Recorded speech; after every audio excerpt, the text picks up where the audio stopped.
ఓం శుభంకర్యే నమః. తులారాశి వారికి మార్చి నెలలో గల గోచార ఫలితాలను తెలియజేస్తున్నాము. శ్రద్ధగా ఆలకించండి. ఈ యొక్క తులారాశి వారికి మార్చి నెలలో కొన్ని అంశాల మీద వ్యతిరేక భావన కలిగేటువంటి సందర్భాలు చాలా స్పష్టంగా ఉన్నాయి. అలాగే కొన్ని సవాళ్ళని కూడా వీళ్ళు ఎదుర్కోవాల్సి వస్తుంది. ఉద్యోగస్తులు అవి పూర్వము చేసినటువంటి తప్పిదాలైనా, కొత్తగా మీతో పాటు కలిసి ఉద్యోగం చేసేవాళ్ళు చెప్పేటువంటి కొన్ని విషయాల మీదైనా మీరు కొంత బాధ్యతను తీసుకోవాల్సి వస్తుంది. సవాళ్ళు అంటే అలాగే తులారాశిలో ఉన్నటువంటి స్త్రీలు ముఖ్యంగా అన్యోన్య దాంపత్యం మీద ఒక నమ్మకాన్ని పెట్టుకోండి. ఈ యొక్క గ్రహస్థితి ప్రభావం చేత 10 ఏళ్ల తర్వాత అయినా, 10 ఏళ్ల పైబడిన వాళ్ళైనా, 15 ఏళ్ళు పైబడిన వాళ్ళైనా వివాహమై వాళ్ళకి ఎందుకో భర్తతో సయోధ్య లేదు అనేటువంటి ఒక భావనకు వస్తారు. ఇది చాలా తప్పు. ఇవాళ రేపట్లో సమాజంలో ఎవరికి వాళ్ళు ఇండివిజువాలిటీగా ఉండటం వలన అతను లేకపోతే నేను బతకగలను అనేటువంటి ఒక ధైర్యం, అది మంచిదే. కానీ అతను భూమి మీద లేకపోతే నేను బతకగలను అనేటువంటి ధైర్యం మంచిదే. కానీ ఉన్నతన కంటే ఇంకా ఎవరో ఉత్తమ స్థితిలో ఉంటారు, ఇంకా ఎవరో బెటర్గా మన చూస్తారు, ఇంకా ఏదో మనం ఇండివిజువల్గా సంపాదించుకోవచ్చు, ఉండవచ్చు అనేటువంటి ఆలోచన స్త్రీ పురుషులకి ఎవరికీ ఉండకూడదు. ముఖ్యంగా స్త్రీకి ఉండకూడదు. ఇదే కర్మ. దారిన పోయేదాన్ని మనం రాసుకుంటమే మన కర్మ. కాబట్టి బాగా ఆలోచన చేయండి. తప్పేం లేదు. ఒక్కొక్కసారి చిలికి గానవాన అవుతుందమ్మా. ఎంత గాలివానైనా, తుఫాను వచ్చినా, ఇంట్లో పడ్డాయి నీళ్లు క్లీన్ చేసుకుని మన ఇంటిని మనము మళ్ళీ నిర్మాణం చేసుకుని అందులోనే ఉండాలి తప్ప ఏదో ఇప్పుడు ఫ్లడ్స్ వచ్చేసాయి వర్షం అంతా, ఈ స్థలం మంచిది కాదు, ఈ ఇల్లు మంచిది కాదు, ఈ వాతావరణం మంచిది కాదు అని చెప్పి ఇంకొక దగ్గరికి వెళ్ళటం అనేటువంటిది కరెక్టేనా? ఎక్కడైనా మన దరిద్రం బాగోకపోతే 50 అంతస్తులో ఉన్నా కూడా నీళ్లు పడతాయి, భూమి మీద ఉన్నా నీళ్లు పడతాయి, ఆకాశంలో ఉన్నా పడతాయి. కర్మని మనం తప్పించలేం. కాబట్టి కొంత నిదానముగా ఉండండి. భర్త ఏదైనా ఉద్యోగమో, వ్యాపారం ఒత్తిడితోనో, లేకపోతే కుటుంబ ఒత్తిడితోనో పురుషుడు ఏదైనా మాట్లాడినా స్త్రీలు కొంచెం ఆలోచనతో మాట్లాడండి. తప్పు లేదు కదమ్మా, నీ భర్తే నిన్ను అన్నాడు. సమాజం అంటేనే పడుతున్నాం మనం. అడ్డమైన వాళ్ళు మనం అంటున్నా కూడా మనం పడుతున్నాం. ఆయన నుంచి మనం సంతతి పొందాం, గుర్తింపు పొందాం. భార్య అన్నా కూడా ఒక్కొక్కసారి పురుషుడు ఆలోచన చేయాలి. ఈ యొక్క అహంకారములతో జరిగేటువంటి కొన్ని ప్రయాణాలే విడిపోయేంత వరకు వస్తాయి. ఎక్కువ కృషితోనే తులారాశిలో ఉన్నటువంటి విద్యార్థులు విజయాన్ని పొందగలుగుతారు. విదేశాల్లోకి వెళ్ళి చదువుకోవాలనుకున్నటువంటి వారికి కూడా ఇది మంచి సమయంగా గోచరిస్తోంది. కుటుంబము సానుకూలతగా ఉంటుంది. అలాగే కుటుంబ సభ్యులతో సంతోషంగా గడుపుతారు. ఎక్కడ, ఎలాంటప్పుడు, ఏ సందర్భంలో అంటే నీ భార్యాభర్తలతో నీవు జాగ్రత్తగా ఉన్నప్పుడు, వారితో సత్సంబంధాలు బాగున్నప్పుడు మిగతా వారందరితో కూడా బాగుంటాయి. అలాగే తీర్థయాత్రలకి వెళతారు. చెయ్యాలండి. తీర్థయాత్రలు దేనికి చేయాలి అంటే శరీరానికి అంటినటువంటి పాపాలని పోగొట్టుకుంటానికి యాత్ర చేయాలి. మనసుకు అంటినటువంటి ద్వేషం తొలగటానికి నదీ స్నానములు చేయాలి. తీర్థయాత్రలకు వెళ్ళినప్పుడు కూడా చాలామంది మద్యాన్ని సేవిస్తూ ఉంటారు, మాంసాన్ని తింటూ ఉంటారు. అక్కడ కూడా అసాంఘిక కార్యకలాపాలను చేస్తూ ఉంటారు. ఇవి మహాపాతకాలు. అక్కడ దొరుకుతోంది కాబట్టి మేము తింటున్నామండి అని అంటున్నారు. అమ్మేవాడు వాడొక పెద్ద వెధవ, తినేవాడు వాడికంటే. కాబట్టి మనము జాగ్రత్తగా ఉండాలి. యాత్ర అంటే యాత్రలాగానే ఉండాలి. యాత్రకు వెళ్ళి శరీరానికి శక్తిని సంపాదించుకోవాలి. మీరు మనసుకు ఇచ్చేటువంటి ఏదైనా ఒక బహుమతి ఉన్నది అంటే అది తీర్థయాత్ర దర్శనమే. క్షేత్ర దర్శనాలు, నదీ స్నానాలు. ఈ మహాకుంభమేళాలో ఎంతోమంది మహానుభావులు స్నానాన్ని చేసి మోక్షప్రదమైనటువంటి జీవనానికి సిద్ధంగా ఉన్నారు. అది ఎప్పుడు వస్తుంది, ఎలా వస్తుందా? మృత్యుంజయుడు మన మీదకు వచ్చినప్పుడు ఈ యొక్క పుష్కర స్నాన ప్రభావం చేత మోక్షాన్ని పొందగలుగుతాం. తీర్థయాత్రల యొక్క ఫలితము ద్వారా శరీరానికి అంటినటువంటి పాపాలు పోతాయి. కాబట్టి తీర్థయాత్రలకు వెళ్ళేటప్పుడు నియమ నిష్టలతో తులారాశి వారు వెళ్ళటమే శుభప్రదం. అలాగే కుటుంబంలో తండ్రి ఆరోగ్యం గురించి కానీ, అత్తగారు మామగారు ఆరోగ్యం గురించి కానీ, కూతురి ఆరోగ్యం గురించి కానీ కొంత చింతిస్తూ ఉంటారు.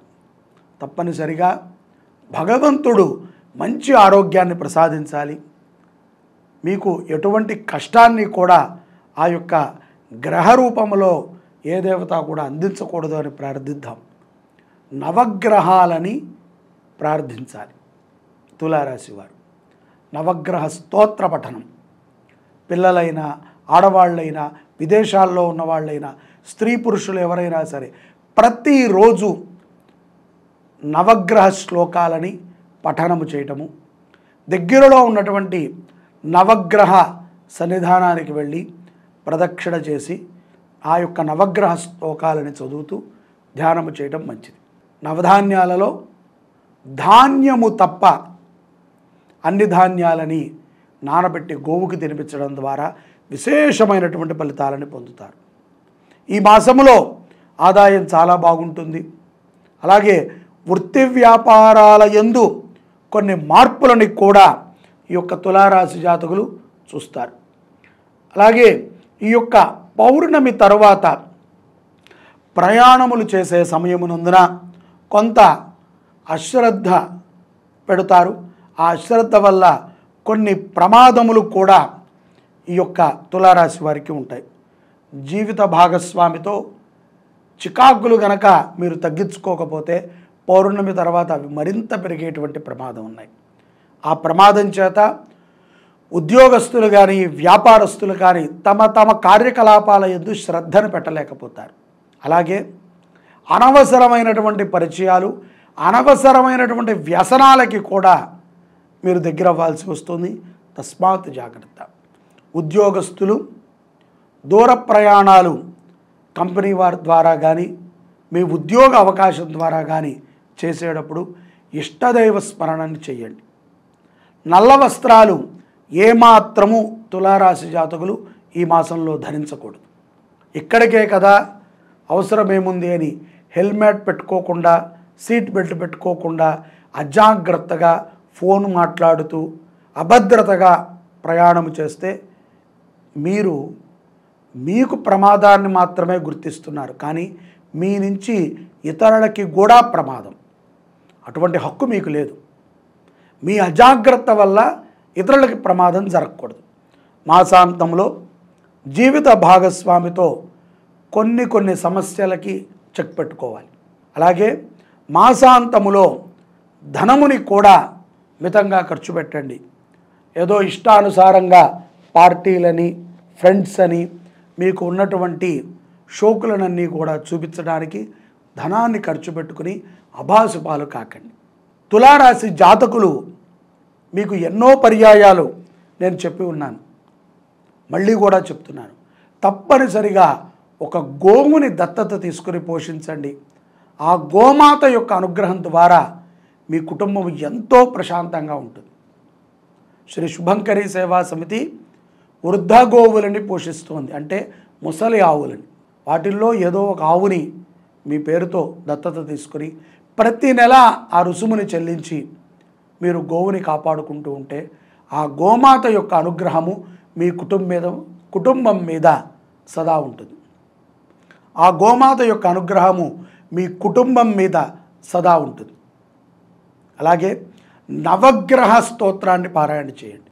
ధాన్యముల్లో నవధాన్యాలలో ఒడ్లు తప్ప మిగతావన్నిటినీ కూడా నానబెట్టి ఆవుకి తినిపించండి. కుదరని వారు విదేశాలలో ఉన్నటువంటి వారు మీకు తెలిసినటువంటి గోశాల వాడికి ఈ యొక్క సమాచారాన్ని ఇచ్చి దానికి తగ్గ రుసుముని కట్టి మీ పేరుతో తినిపించమని చెప్పండి. మీ పేరు చెప్తూ తినిపించమని కాదు, దానికి ఇచ్చింది మీరే కాబట్టి డబ్బులు పరమాత్మకి తెలుస్తాయి. అలాగే అన్నదానము జరిగే సందర్భంలో కాయగూరలని తులారాశి జాతకులు దానం చేయటం ద్వారా అపారమైనటువంటి కరుణని అనుగ్రహాన్ని మీరు పొందగలుగుతారు.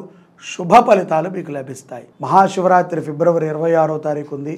మన యొక్క శుభంకరి దేవాలయం మరియు పీఠంలో ఉదయం 4 గంటల నుంచే పంచకాలాల పాటు ఈశ్వరుడికి మహాన్యాసపూర్వక ఏకాదశి రుద్రాభిషేకం భక్తుల యొక్క హస్తములతో వారే స్వయముగా గర్భాలయ ప్రవేశం చేసి అభిషేకం చేసుకునే విధానాన్ని కల్పించాం. ఉదయం 5 గంటల నుంచి ఈ అభిషేకాలు 5 నుంచి ప్రారంభమవుతాయి. రాత్రి 12 గంటల వరకు మధ్యలో రుద్రహోమము ఇవన్నీ కూడా ఉంటాయి. ఈ యొక్క పంచకాలాల పాటు ఎవరైతే గనక గౌరీ సమేత శ్రీరుద్రస్వామి వారి అభిషేకంలో ఈ యొక్క పంచకాలాలు పాల్గొంటారో అటువంటి వారికి గౌరీ శంకర రుద్రాక్షని ప్రసాదంగా ఇవ్వాలి అని నిర్ణయం తీసుకున్నాం. మేము మొన్న నేపాల్ వెళ్ళినప్పుడు ఒరిజినల్ గౌరీ శంకర రుద్రాక్షలని కొన్ని తీసుకొచ్చాం. అవి శివరాత్రి రోజున ఎవరైతే కనుక పంచకాలాలు అభిషేకానికి నమోదు చేసుకుంటారో వారికి ఇవ్వటం జరుగుతుంది. అలాగే సాయంకాలం జాగరణ సమయం తప్పనిసరిగా మనం జాగరణ చేయాలి. లింగోద్భవ కాలం అయిన తర్వాత ఈ యొక్క శివ కళ్యాణం ఘట్టం ఏదైతే ఉందో అది హరికథా గానామృతాన్ని మన దేవాలయంలో ఏర్పాటు చేయడం జరిగింది. దక్షయజ్ఞము శివపార్వతుల యొక్క హరికథ కార్యక్రమాన్ని మనము మన దేవాలయంలో ఏర్పాటు చేసుకుంటున్నాము. శ్రీ మోగిచెర్ల నాగమణి గారు వారు చక్కటి విద్వాంసురాలు. ఆవిడ చేత ఈ యొక్క రాత్రి 12 గంటల నుంచి 3 గంటల వరకు జాగరణ సమయంలో హరికథా గానామృతం చక్కగా అందరూ వైదిక కార్యక్రమాల్లో పాల్గొనండి. అదైన తర్వాత శివపార్వతుల కళ్యాణం కూడా మన దగ్గర ఉన్నది. ఆ కార్యక్రమంలో కూడా పాల్గొనండి. పంచకాలాల పాటు ఎవరైతే గనక రుద్రాభిషేకంలో పాల్గొంటున్నారో వారికి మాత్రమే ఈ యొక్క గౌరీ శంకర రుద్రాక్షని ప్రసాదంగా ఇవ్వటం జరుగుతుంది. మిగతా వారికి పంచముఖి రుద్రాక్షని ప్రసాదంగా ఇవ్వటం జరుగుతుంది. జై శుభంకరి. హర నమః పార్వతీపతయే. హర హర మహాదేవ. శంభో శంకర.